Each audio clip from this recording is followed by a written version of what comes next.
even if you're not a bass player, I'd recommend picking this one up. We always say that here. I'm a big fan of bass, and I think, every guitar player should learn the fundamentals of bass guitar as well, because that's who you're playing with. That's where the pocket's at with the drummer. Do you share that philosophy that's understanding at least that basically what the bass player is doing is a good thing for a guitar player? Absolutely. And to answer this question, the thing is that two bass players come to mind that were guitar players first. Yeah. Larry Graham and the bass player from the Ronnie, I think it's Ronnie, from the Gap Band. Both guitar players. If you notice through the course of their history, and you've seen them like I have, they always playing with their thumb, never with their fingers. Interesting. Because they come from playing with a pick. Yeah. And over the years, we developed a style that is something that I will present to the world, and it's only it's very underground. There's only a few of us on this planet that does this technique called greasing. It's basically having an invisible pick in your hand.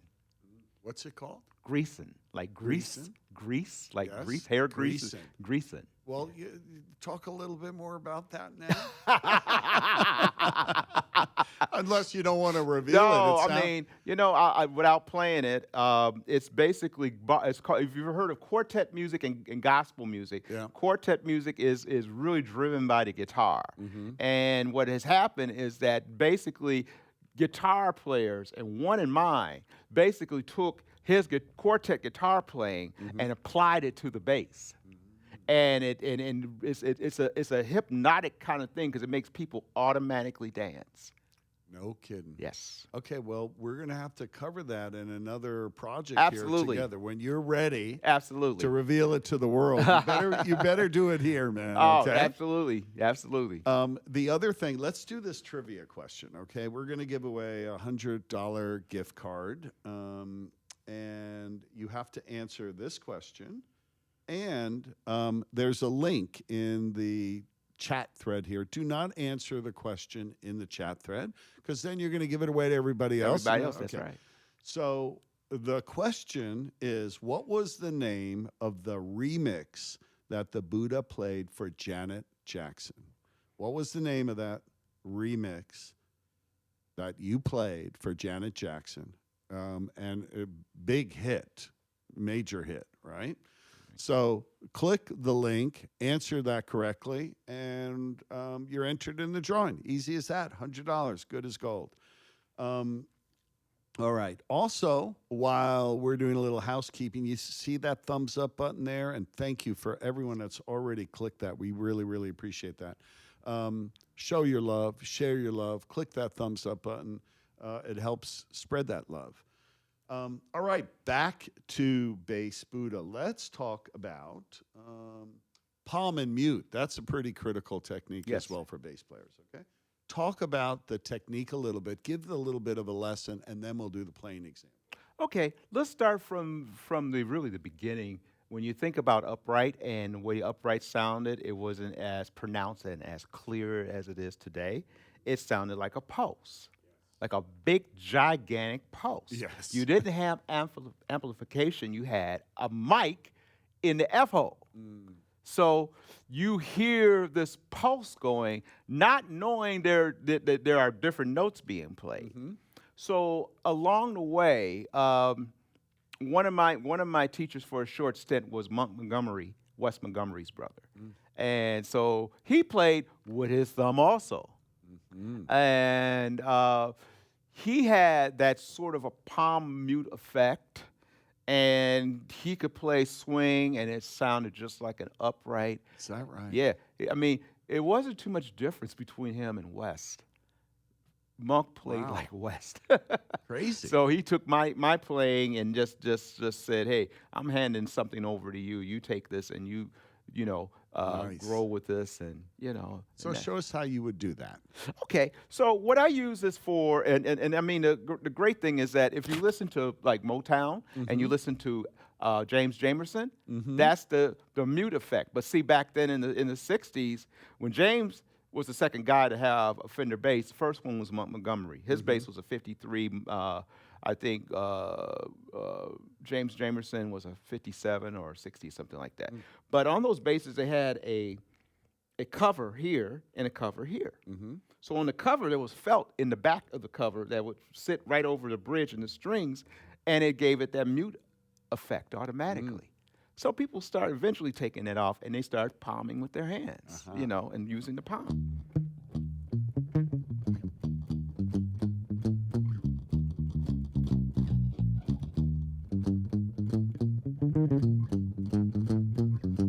You know, so you hear it on lots and lots of Motown it's hits, classic sound, a right? lot of rock stuff, you know. Absolutely. You know, so what I'm using it for the TrueFire lesson is neo soul. So neo soul is a combination of music that derives from basically the mid-early 60s through the early 70s. Mainly like labels like Stax Records and certain labels that were sort of kind of unknown. But you have these bass players on there that would be playing these grooves, and they would be playing like way behind the beat, you know, and it wasn't like it was intentional. It's just that's how it felt. How they felt. Yeah. Right. Nice. Right. So you can go back to or even the early days of Aretha Franklin when she was recording in Muscle shows and using those guys on that track. And a lot of people thought there was an all black band, but it was an all white band, and it white sounded guys. so I know, soulful. I know. You know what I mean? Yeah, And they were I do. killing, I know. killing. I know. You know, so. Then a lot of the younger guys, when we got into the hip hop culture, a lot of guys would go back and get these records. And of course, you know, that was the beginning of pulling the funding for education out of the schools. And so you had a lot of kids and DJs. They would go on this basketball court in the Bronx, and they would have the Shure PA columns, couple of turntables, and they would put records on. And out of nowhere, you had the DJ start kind of rapping over the record. Yeah. Which caught on and caught on like wildfire, right? did. So then, you know, you had a lot of guys that specialized in this whole sort of like detached, I call it timing. So they would put a record on and they would play the drum beat, but the drum beat they were playing to the loop was on purpose played way behind the beat. So instead of sounding, it was sounding.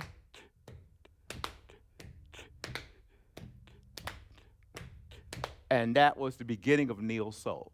No kidding. Yes. Do us a favor. Play the basic performance study Absolutely. with this, and then we'll do the more amped up version. Okay. Okay. Absolutely. Tommy, do you have that track?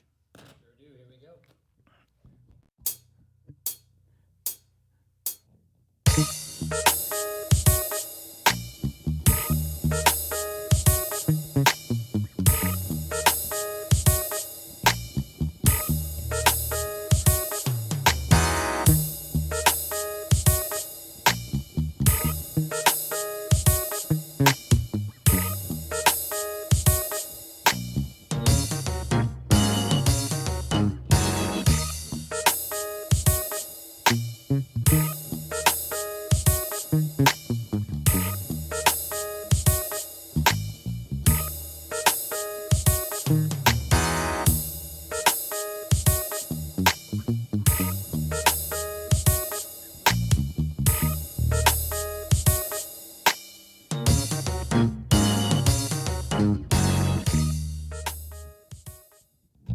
You know, it sounds, you know, so hip, right? But if you look at the tab or even the sheet music, you're not going to get that feel of being in that kind of pocket right there, right? That's right. Your lessons, by the way, I don't care what instrument you play, that lesson you do on how to play behind the beat, unbelievable. Thank you so much. And it's the thing that so many of us, and I very much include myself, you know, because, you know, even on guitar, you know, a lot of the guitarists that we love can play slightly behind that beat, and it gives them a sound, and then you try to replicate it, and, you know, you're putting it on the beat, it's not happening. You Right. know? That's right. Tommy, roll the track and do the advanced version. All right.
So the course, Base Buddha, this is Foundations.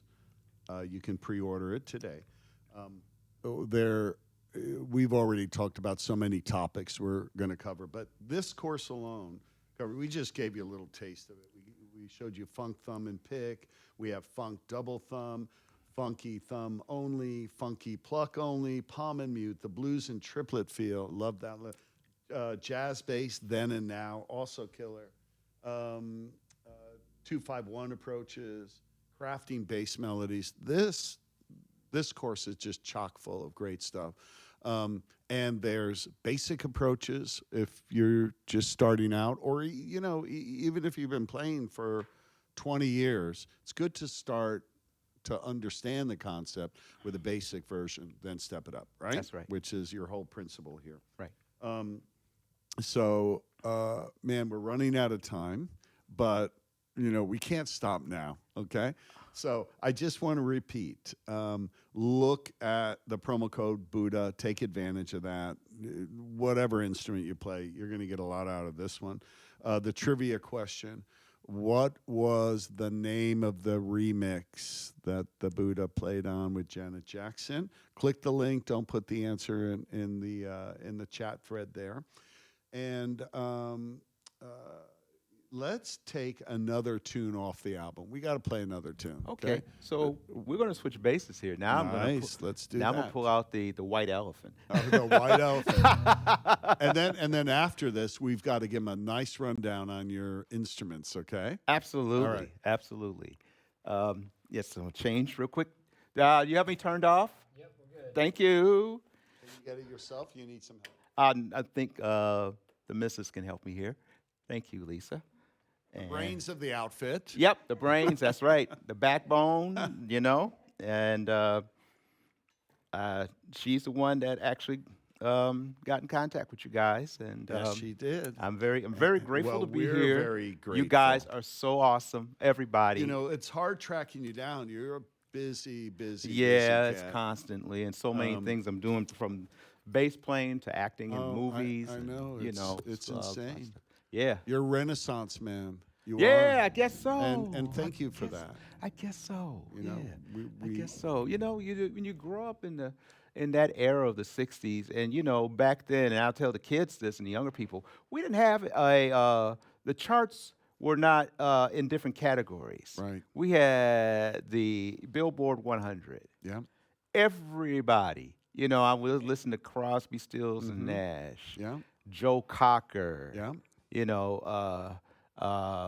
Janet Be Joplin. all mixed up. Yeah, right? yeah, Jefferson Airplane, Yeah. Grand Funk Railroad. I Yeah. can go on forever. But the music was so diverse Yeah. that it just sort of like made your creative side of you go in all these different directions. Yes. So I was really into guitar a lot. So there was a group called 10 Years After. Alvin Lee. Alvin Lee, You man. know, oh man, look, man. I saw him on Woodstock, man. Unbelievable, right? Alvin Lee and Jimi Hendrix, man. Yeah. That Yeah. was it for me. And other than that, it was Sha Na Na. There wasn't no guitar players there. No. It was just a weird looking. No, I know. But you know what? What you're talking about, that was a renaissance of music. Oh, yeah, during the whole those days. era. And then everything got pigeonholed into, it's either a rock or blues or pop but I think it's coming back. I see a lot of artists playing across a lot of styles and mixing those styles and taking all these Absolutely. influences. Thank And you know what? Man, I hope the Billboard 100 kind of thing comes back again. I hope that it would be so great to tune in, whatever, a Sirius radio station or whatever, and hear a mix of music again, which is Yeah. sort of Spotify and listening to other people's playlists. You get a nice cross section of everything it's all music. you But know? it's so different because, you back then, I went from Jim Croce to the Animals. Yeah. You know what I mean? And then from there to Iron Butterfly, Humble Pie, Rush, who I just recently got an autograph signing of Geddy Lee's book, signed by Geddy Lee himself. And then a couple of years ago opened up for Pearl Jam Yeah. with the late Bernie Worrell and Leo Did you really? Nocentelli from the Man. Meters. So yeah. Awesome. All right, what track are you going to play on This now? one off my CD, and I'll hold it up again. And guys, look, I am floating in the air, and my son Ashley said, "Dad, you need to make your album cover look like The Matrix." Wow, So that's nice. what I did for my So son. that he was the creative director. That's right. He then, was the right? creative one. So And by the way, I understand it that there's no photoshopping there. You are literally that's why they floating in call the the air. Buddha. right. That's why you call the And Buddha.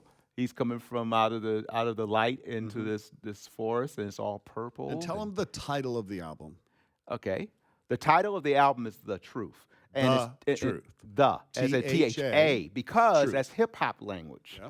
And again, because of the kids kind of sort of abandoning the arts in the school, Yeah. they created their own language. Yes. And I was a part of that. Mm-hmm. And it got to the point there was actually a Webster's dictionary of hip hop language. Mm-hmm.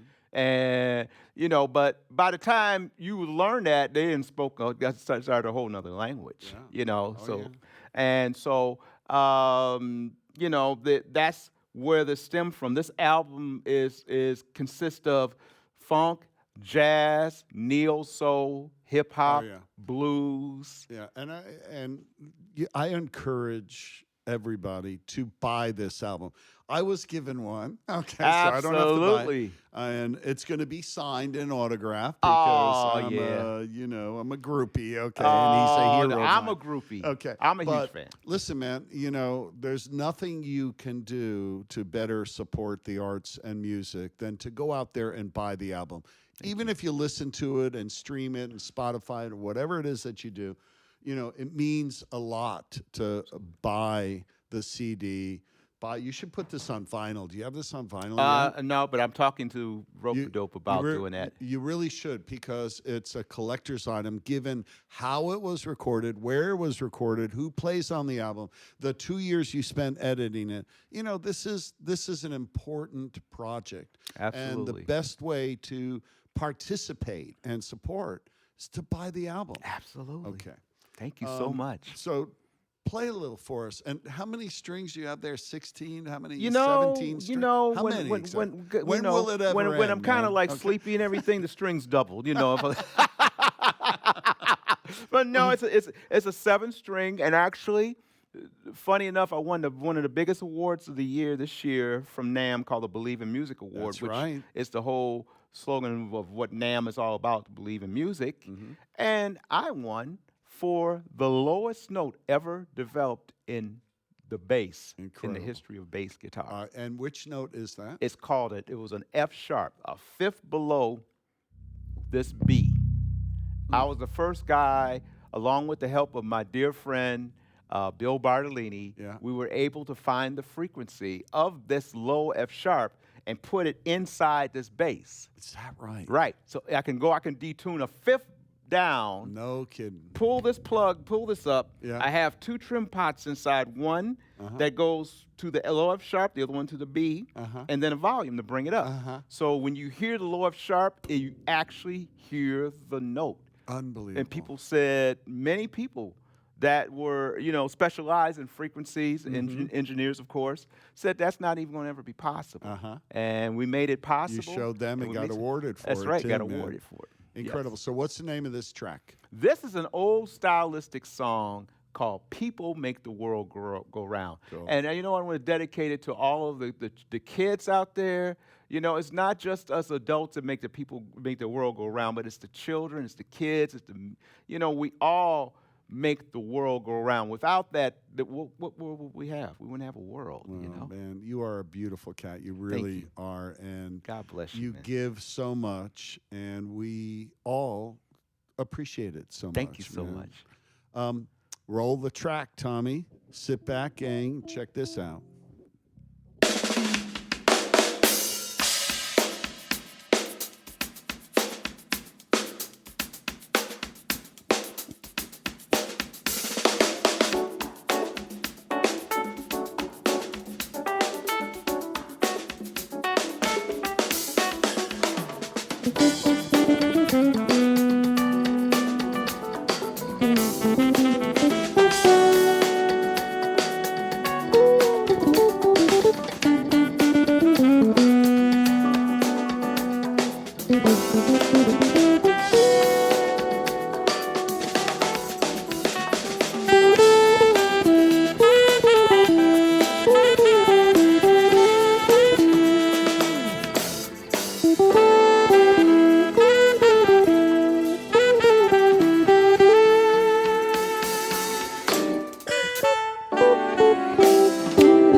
I'm sitting, 4 feet from you, and my ears and I still don't believe what I'm seeing in here. It's unbelievable. Thank you. Bless your heart. And, you know, you have to tell us about the bass. A lot of people are very, very interested in, but I just have to say it again. And those of you that tune in regularly here, I never really pitch going out and buying the records. It's not what this show's about. But man, it's so special. Thank you so And you got a taste of that. And now you have kind of a video companion to the album. That is the truth. That's the truth. Yes. All right, tell everyone about these instruments, man. So we have a couple of instruments here, and the other one just walked away from me, but that's okay. This bass here, Which one? You want the... the 5-string, yes. Uh-huh. Yeah, because folks did what I did and said, "How many pickups do you have?" And I don't think they know exactly what that is. Yes, and so we can talk about a little bit about this. Sure. This is a bass that came out 20-something years ago, and it was probably one of the first multi-string basses to be sold in Guitar Center and Sam Ash. It is the Bill Dickens signature bass by a company called Conklin Groove Tools. And they have been around for a number of years. They're pretty much the company that actually kind of gave me my new start in music, because I had retired for a couple of years and became a record producer and was running a $5 million studio. It was built by Bruce Swedine, and so I didn't have time to be a bass player. So thanks to my buddy, my friend, longtime companion. We all Victor thank him. Wooten. Yes. Yeah. So, so this bass here consists of, we'll talk about the ramps first, because that's probably what everybody's asking about. The ramps are something that I learned this about from Gary Willis, the bass player that used to play with Scott Henderson's band. And I saw him using a ramp, and I said, "What is that for?" He said, "To glide your fingers across it." And what it does is that if you play like this across the strings, sometimes your fingers get stuck in between the strings, or get caught up. And the ramp, what it does, it just gives you it's like ice skating. It gives you this really smooth, slick surface to glide your fingers across. How long have you been using the ramps? For over 20 years. Really? Yes.